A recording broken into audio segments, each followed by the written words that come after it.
कर्नाटक में विपक्षी दलों की बैठक के बीच चर्चा शुरू हो गई कि कांग्रेस और आम आदमी पार्टी गुजरात में साथ आएंगे।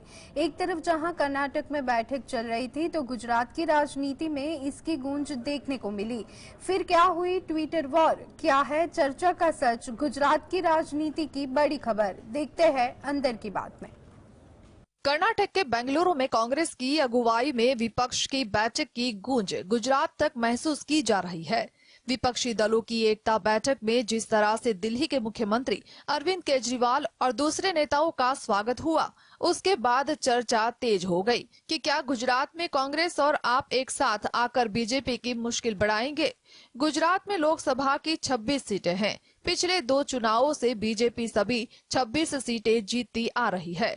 2024 के चुनाव में कांग्रेस के सामने जहां वापसी की चुनौती है, तो वहीं आपके सामने पहले चुनाव के अच्छे प्रदर्शन का दबाव है। राज्य में अगर दोनों दल एक साथ आते हैं तो महाशक्तिशाली दिख रही बीजेपी की कुछ सीटों पर मुश्किल बढ़ सकती है। प्रदेश में बीजेपी के तमाम लोकसभा सीटें बड़ी अंतर से जीती थी, लेकिन 4 सीटों पर अंतर 2 लाख के नीचे आ रहा था। इनमें दाहोद, जूनागढ़, आनंद और पाटन सीट शामिल थी। कांग्रेस के प्रदेश प्रमुख शक्ति सिंह गोहिल ने कहा कि कांग्रेस सत्ता की भूखी नहीं है, 2024 में बड़े भाई की भूमिका अदा करेंगी। तो वही आम आदमी पार्टी के पूर्व प्रदेश प्रमुख गोपाल इटालिया ने कर्नाटक के मुख्यमंत्री सिद्धारमैया के ट्वीट को कोट करके काफी कुछ लिखा। इटालिया ने लिखा कि देश, संविधान और लोकतंत्र के सामने हम कुछ नहीं है। Bureau report, GST। विपक्ष के महाजुटान के बाद खड़गे ने प्रेस कॉन्फ्रेंस में बैठक को सफल बताते हुए कहा कि अगले चरण की बैठक कहां होगी, आगे की क्या होगी रणनीति, देखते हैं खास रिपोर्ट अंदर की बात में। Indian national development inclusive alliance यानी इंडिया विपक्षी दलों के नए गठबंधन का यही नाम रखा गया है। बेंगलुरु में 26 विपक्षी दल एक साथ जुटे और 2024 के लिए नया गठबंधन बनाया। इसके बाद सभी नेताओं ने एक मंच पर आकर साझा प्रेस कॉन्फ्रेंस की।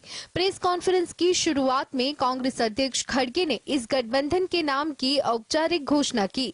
उन्होंने बताया कि सभी दलों ने इंडिया नाम पर सहमति जताई है।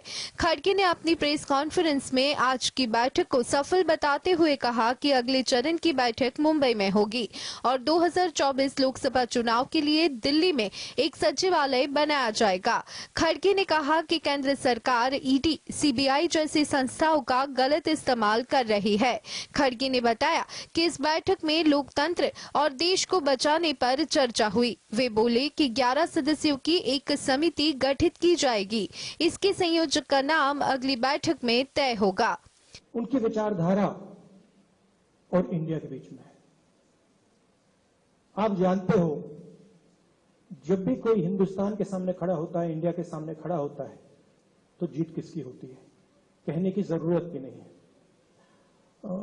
मैंने कहा दूसरी मीटिंग है, इसके बाद हमारी मीटिंग महाराष्ट्र में होगी और हमने निर्णय लिया है, सबने निर्णय लिया है कि अब हम एक एक्शन प्लान तैयार करेंगे जहां हम एक साथ मिलकर देश में हमारी विचारधारा के बारे में और जो हम देश के लिए करने जा रहे हैं उसके बारे में। सबसे अंत में राहुल गांधी बोलने आए। उन्होंने कहा, हमने एक सवाल खुद से पूछा कि ये लड़ाई आखिर है किसके बीच में। उन्होंने कहा कि ये लड़ाई बीजेपी की विचारधारा के खिलाफ है। ये NDA और इंडिया के बीच की लड़ाई है। Bureau report, GSTV। कर्नाटक की राजधानी बेंगलुरु में विपक्षी पार्टियों की बैठक हो रही है। इसमें 25 से ज्यादा पार्टियां शिरकत कर रही है। बैठक में गठबंधन के नाम पर अंतिम फैसला हो गया है। NDA से मुकाबला करने के लिए विपक्षी पार्टियों ने अपने गठबंधन को इंडिया नाम दिया है। जाने क्या है इसका पूरा मतलब, देखते हैं अंदर की बात में।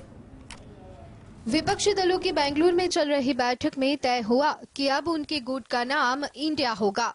कांग्रेस के नेतृत्व वाला ये विपक्षी गुट पहले UPA के नाम से जाना जाता था।